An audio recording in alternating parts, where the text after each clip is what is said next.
Herráez, que estamos esperando ya que podamos visualizarla. Ok. Buenos días, Jimena, ¿cómo está? ¿Me escucha?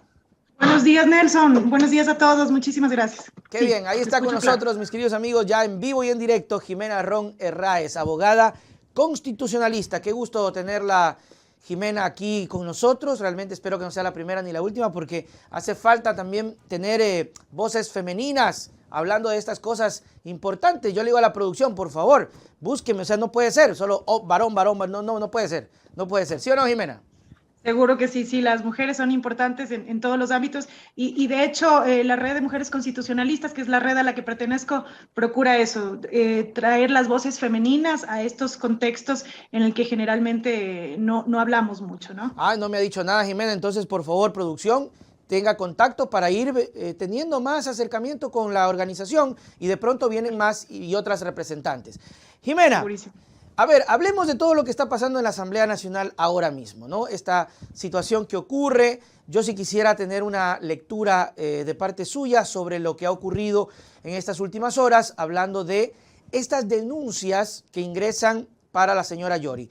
Mi pregunta es, ¿tenía que haber existido este primer paso? Es decir, poner las denuncias, ingresar por gestión documental, o el paso que querían hacer en el pleno del cambio del orden del día para hacer la comisión era la correcta. ¿Cuál era el paso ahí?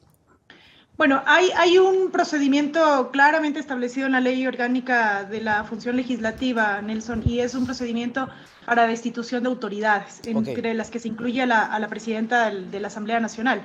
Este procedimiento involucra la presentación de una denuncia, ¿no es cierto? Y que esa denuncia sea además calificada por el CAL, que es justamente lo que está pasando en este momento, y que después de la calificación, si es que cumple con los requisitos, se cree una comisión multipartidista que va a sustanciar el proceso y luego ya va a decidir el pleno. Ese es el proceso, el procedimiento que se encuentra en la ley. Ahora, lo que quiso hacer la Asamblea Nacional tampoco está tan errado. Ok. ¿Por qué? Porque después de todo la Asamblea Nacional es el pleno de la Asamblea Nacional es el órgano máximo del legislativo, ¿no es cierto? Entonces, como órgano máximo sí va a poder tomar decisiones. Evidentemente, para que no hubiesen tropiezos, hubiera sido mejor que lo hagan en el contexto de un procedimiento, que es lo que está sucediendo ahora, ¿no es cierto? Que ya se vieron abocados a hacerlo, pero desde mi perspectiva no es que no podían hacerlo Ok. como inicialmente, porque siendo el máximo órgano puede tomar esas decisiones. Dentro de sus atribuciones, me imagino que está en la Asamblea eso. Por su, lo que pasa es que es el máximo órgano y el máximo órgano puede decidir, Ok. ¿no? Él puede decidir en un momento específico, puede cambiar el orden del día, puede tomar una decisión en mayoría, ¿no? Si se cumple evidentemente los votos que requiere cada decisión. Entonces, para tener clara la película, lo que Yori pelea y reclama es que se haga por el camino correcto. O sea, aquí está y tiene que ir por aquí. Entonces, como quieren hacer por la Asamblea, no les voy a dar chance. Correcto, correcto, correcto. Ese correcto. es más o menos. Que tampoco es equivocado de parte de Yori, ¿no? Yori lo que está diciendo es, vamos a seguir el procedimiento que establece la ley. Claro, eso es bueno aclarar. Pero aquí viene otro asunto, Jimena. ¿Qué pasa con el tema del respaldo? ¿Qué pasa con una presidenta que, si bien tiene su razón de decir, bueno, hagan lo que quieran, pero por el órgano regular o con el procedimiento adecuado? ¿Qué pasa con ese respaldo? Yori ha venido perdiendo respaldo. ¿Qué ocurre ahí? ¿La actitud de Yori es la correcta, es decir, aferrarme, o la actitud de Yori debería ser, a ver, por el bien del país, por el bien de la Asamblea, no voy a perder mi curul, me regreso nomás a mi curul, no voy a perder mi sueldo, voy a ceder porque ya esto se está saliendo de control? ¿Cuál es la actitud que debería tener ahí ella? Bueno, yo creo que hay que mirar las cosas desde dos perspectivas, ¿no? La una es una perspectiva netamente jurídica, que es la perspectiva de sigamos el procedimiento, hagamos las cosas con el debido proceso y esto lo que hace nada más es ganar tiempo, Ok. ¿no es cierto? Pero también hay que analizarlo desde la perspectiva política porque estamos en la Asamblea Nacional y ese es el órgano político por excelencia. Y la presidenta necesita el respaldo político. No solamente porque eso le va a, digamos, le genera un poco de legitimidad a sus acciones, sino también porque ese respaldo político va a ser el que determine si se queda o no.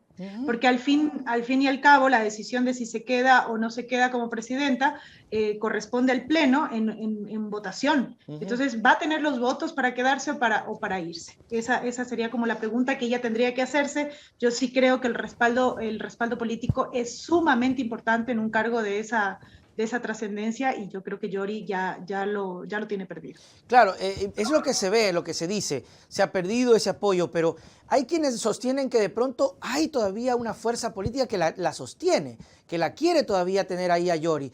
El presidente de la República ha declarado que ya no quiere tener nada que ver con la Asamblea, que vaya a la Asamblea por su camino, que él ya no va a ver, ya no va a regresar ni siquiera a ver lo que está ocurriendo.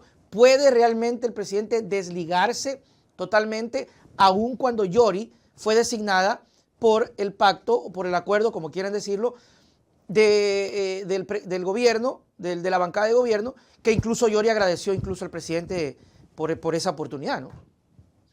Bueno, la decisión de quién preside la Asamblea Nacional es trascendental para el país. Yo creo que eso lo tenemos que tener clarísimo todos. Quién preside la Asamblea Nacional no es una cuestión solamente de administración del órgano legislativo. Es una cuestión también de política como tal. Y eso nos afecta o de alguna forma impacta a todas, no solamente a la institución, sino a todas las funciones del Estado. A la función ejecutiva también en algún punto le va a influir de cierta manera. Yo creo que, y eso es algo que yo vengo insistiendo ya hace algún tiempo, y es que la separación entre el ejecutivo y el legislativo, el no te quiero ver, el no quiero conversar contigo, es algo que no se puede hacer. Que no se puede hacer. Entonces, no solamente por temas de trabajo, me parece que la presidencia también es importante que el Ejecutivo esté no inmiscuido, pero sí enterado de qué está pasando, ¿no es cierto?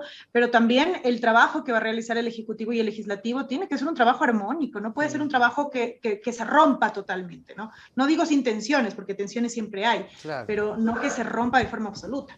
Entonces esas declaraciones del presidente me llevan a otra consulta. ¿Hasta qué punto puede el presidente moverse sin necesidad de la Asamblea? Puede hacer muchas cosas sin necesidad de la Asamblea Nacional. El marco constitucional le faculta al presidente de la República para que genere varias acciones en el marco justamente del Plan Nacional de Desarrollo que tiene ya establecido, en función de decretos, de reglamentos y de políticas públicas. Pero van a haber temas que no va a poder hacer sin la Asamblea Nacional. Temas que se refieren a derechos sobre todo, y hay un ejemplo que me parece importante, y es el tema de las cárceles, Nelson, ¿no? ¿Qué es lo que está sucediendo ahora con la crisis carcelaria? Esta crisis carcelaria que solo se puede solucionar, y esto no lo digo yo, esto lo dijo la Comisión Interamericana de Derechos Humanos en su informe de febrero del 2022, y además salta la lógica, es un tema de un problema estructural que solo se va a poder solucionar con el trabajo conjunto de todas las funciones del Estado. Entonces, una función del Estado tratando de solucionar ella sola este problema estructural, así como el desempleo, así como la inseguridad, es imposible. Entonces, no podemos dejarle a la función ejecutiva sola con ese trabajo. Tiene que incluir en esa gestión a la Asamblea y también a la función judicial. Vean ustedes lo importante que es llevarse bien, ¿no? Tener armonía en ese trabajo, porque nosotros decíamos, bueno, sí, el presidente puede llevar a cabo algunos proyectos de política pública, que sí, los puede hacer, inversión, etcétera, etcétera, pero llegando al caso de ese punto que decía usted, Jimena, sobre la crisis carcelaria, ya es un asunto que incluso en algún punto yo decía, qué bonito sería ver al presidente, al presidente Yori, a los asambleístas, a los presidentes, todos unidos por una crisis que nos afecta, que es la inseguridad. Y eso no se logra, Jimena. ¿Qué pasa ahí? ¿Falló el presidente en sus primeros meses con Alexandra Vela al frente de la política, de la gestión de la política? Y hoy viene otro, no sé qué va a pasar con Jiménez, perdió tiempo.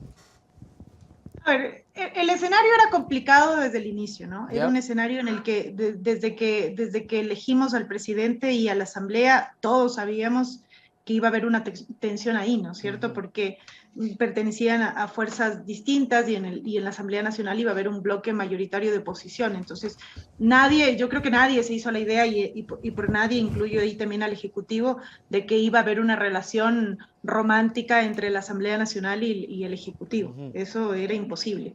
Entonces, yo sí creo que había que trabajar un poco desde esa perspectiva, desde voy a tener una relación tensa, bueno, ¿cómo hago para generar un diálogo, ¿no es cierto?, continuo, si bien no, insisto, una relación totalmente romántica, pero sí algo que les permita a los dos sacar cosas, ¿no? Porque al final de cuentas, Nelson, los dos se necesitan, el Ejecutivo y el Legislativo, porque, claro, el Ejecutivo dice, es que yo presento leyes que no me aprueban, pero resulta que el Ejecutivo también tiene bajo su manga el veto, la objeción a los proyectos de ley, que también termina siendo una piedra en el zapato para la Asamblea Nacional. Entonces, si los dos nos necesitamos, tratemos de llevarnos medianamente bien, esa es la idea, sobre todo por el bien del país. Claro, Jimena, otra cosa, se cree o se está generando esta idea de que los proyectos tienen que venir solo del presidente, y creo que no es así, ¿no? La Asamblea puede generar proyectos y creo que hasta la ciudadanía puede generar proyectos. Así es, o sea, a ver, las dos funciones del Estado pueden trabajar sus temas de forma independiente, ¿no? El Ejecutivo puede trabajar con reglamentos, con decretos, con políticas públicas, lo que quiera hacer en función de sus competencias, y la Asamblea Nacional puede seguir trabajando los temas de construcción de normas de forma independiente también, porque la iniciativa normativa no le corresponde solamente al presidente, sino que también el resto de instituciones del Estado tienen iniciativa normativa, Defensoría Pública, Defensoría del Pueblo, Contraloría, etcétera, etcétera. Y la ciudadanía. La ciudadanía también puede generar una iniciativa normativa que es proyectos de ley. Y además de eso, los mismos asambleístas tienen esa facultad. O sea que la Asamblea va a poder seguir trabajando la construcción normativa. Pero van a haber temas en los que sí es necesario el engranaje. Claro, lo que usted decía, Jimena, la crisis carcelaria es un punto clave. Yo creo que, Jimena, ¿quién se va a oponer o qué asambleísta o qué función le va a decir al presidente nos negamos a una idea para salvar el tema de las cárceles y por ende la inseguridad? Yo creo que nadie, pero falta voluntad. Yo creo que hay que trabajar en planificación. Hay que trabajar en planificación y entender un poco qué es lo que está sucediendo al interior de las cárceles, y al interior de las cárceles el problema no es solamente disputas territoriales, no es solamente un tema de narcotráfico, y que sí, que esto agrava el problema, ¿no? Pero hay problemas estructurales mucho más graves en los centros de rehabilitación que no vienen de este gobierno, ojo, ¿no? Que vienen de gobiernos anteriores, que vienen de años anteriores, que es un problema que lo venimos acumulando ya desde más de una década, y que tiene que ver con el hacinamiento, que tiene que ver con el abuso de la prisión preventiva por parte de los jueces y los fiscales. Por eso es que la función judicial también tiene responsabilidad y también tiene la obligación de generar soluciones. Entonces tiene que ver también con falta de presupuesto, tiene que ver con un sinnúmero de causas que hay que identificarlas para ir trabajando cada función del Estado en lo que corresponda. Y claro, lo que usted decía, Nelson, al inicio, ¿no? Esto hay que trabajarlo de forma conjunta, es decir, qué bonito que se vería, no solamente qué bonito, sino que es indispensable que la función ejecutiva, la legislativa y la judicial se reúnan a tratar este tema de la crisis carcelaria, así como otros temas de problemas estructurales que tenemos. Totalmente de acuerdo. Saludos para el señor Apolo, que nos está escribiendo, nos está mensajeando, está pendiente de la entrevista. Totalmente de acuerdo, Jimena, que debería pasar eso. Pero ¿qué ocurre cuando tenemos un gobierno que, más allá de que se haya peleado o no con el Partido Social Cristiano, no logra sostener el acuerdo con Pachacutic y luego termina peleándose con uno de los grupos políticos que venía medio sosteniendo, que era la izquierda democrática, y despotrica con la izquierda y por último lo coge a su candidato, su líder, y lo masacra en televisión nacional acusándolo de evasor? No estoy diciendo que el señor Hervas no tenga que rendir cuentas, tiene que rendir cuentas, pero creo que ese puente lo acabó de destruir ya. Es un problema y hay, no sé, quizás una estrategia política que no funcionó.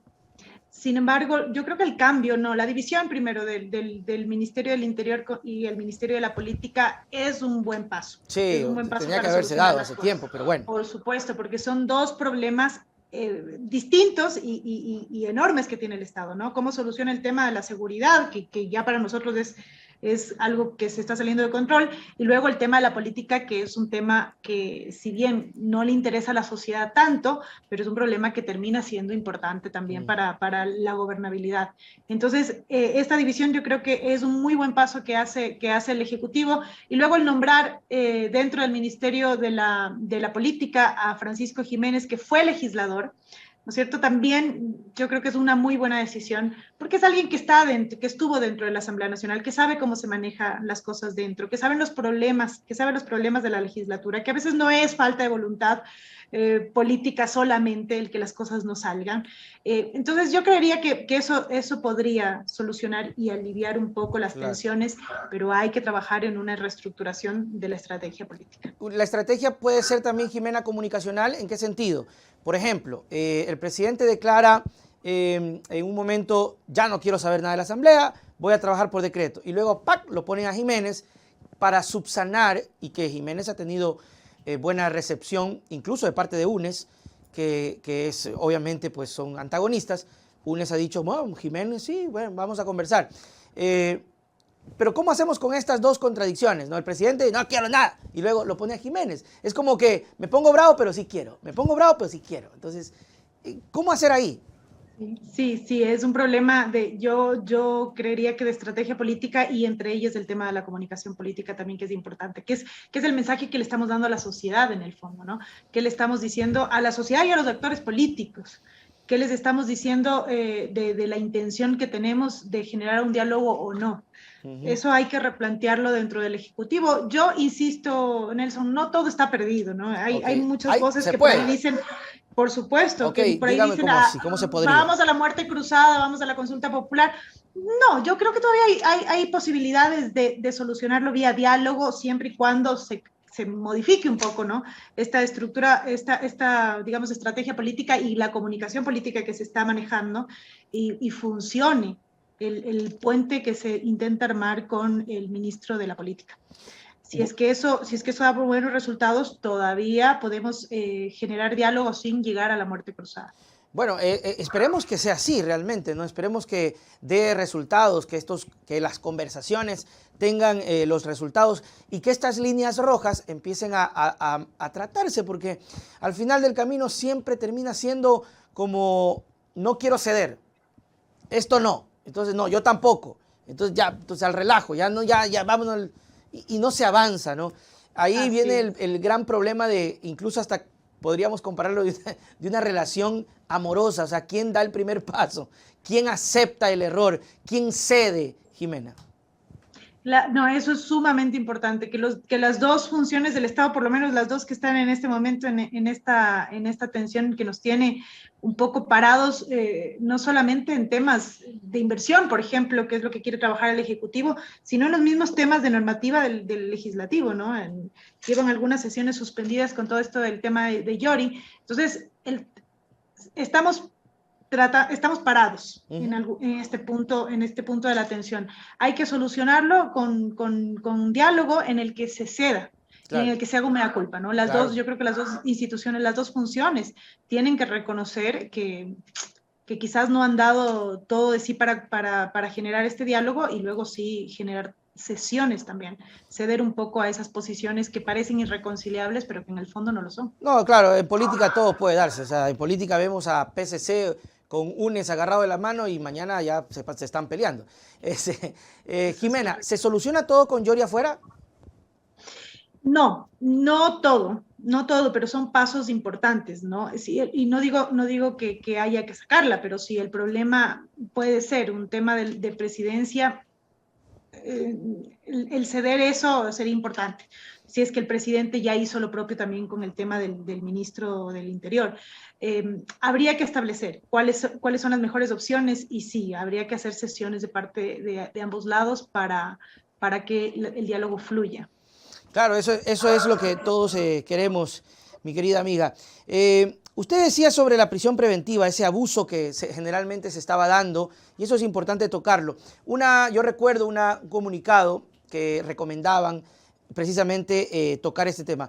¿Qué ha sabido usted de esto? ¿Se está realmente efectuando? ¿Se está haciendo caso o realmente la función judicial también como que, yo hago lo que me da la gana?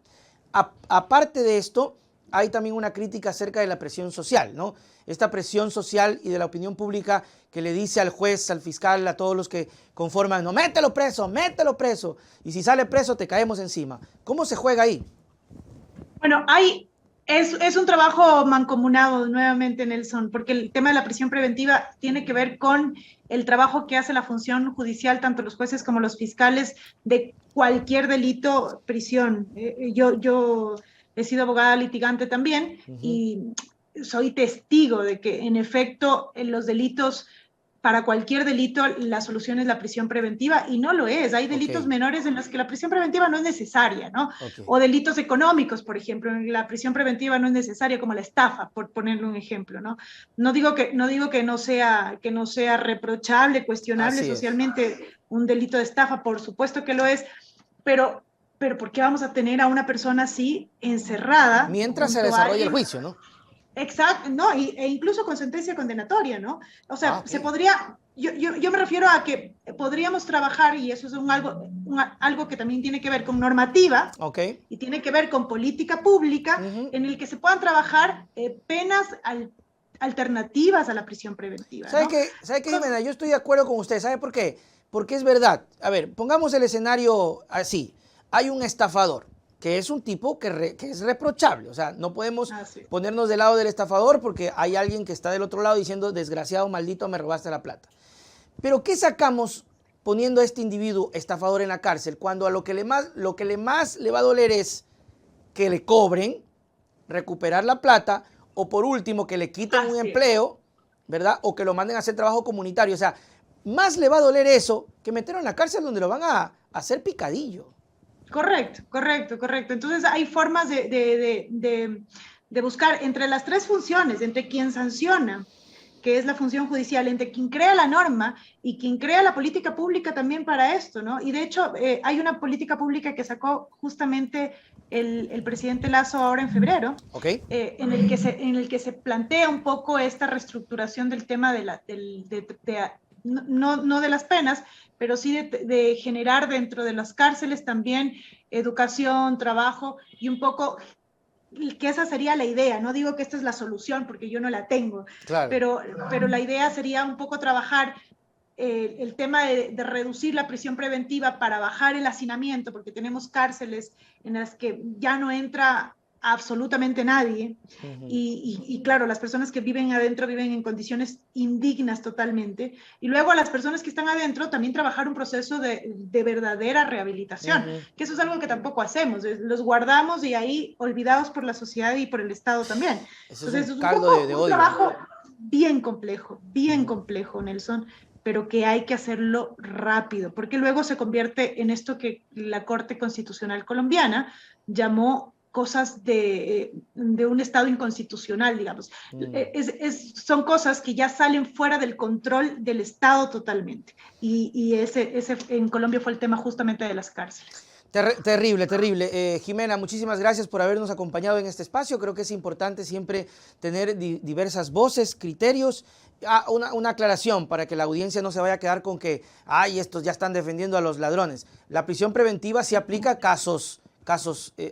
La prisión preventiva se aplica en casos y casos. O sea, hay crímenes, si in situ se captura a un tipo que acaba de matar a alguien, pues no lo van a sacar. Por supuesto. No. La idea no es cerrar las cárceles. Ojalá y algún día eso se logre. Claro, pero que no haya choro, ¿no? Evidentemente, pero es encerrar a los verdaderamente peligrosos, ¿no? Esa sería una de las formas que podría tomarse. Ok. Jimena, muchísimas gracias. Nos vemos en otra ocasión. Buen día. Adiós, gracias. Chao. Muy bien, ahí estuvo en nuestra primera intervención de esta primera media hora de conversaciones con muchas personas. Jimena Ron Herráez, abogada constitucionalista. Producción, póngase pila, por favor.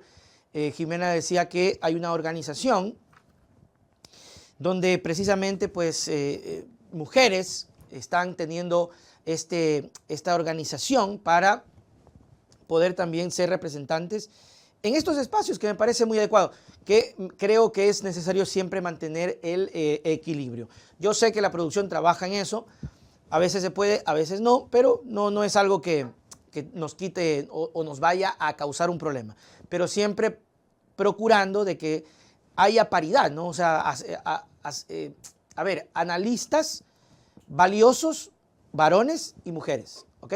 Sí, la silla. Muy bien, así que espero que les esté gustando este espacio.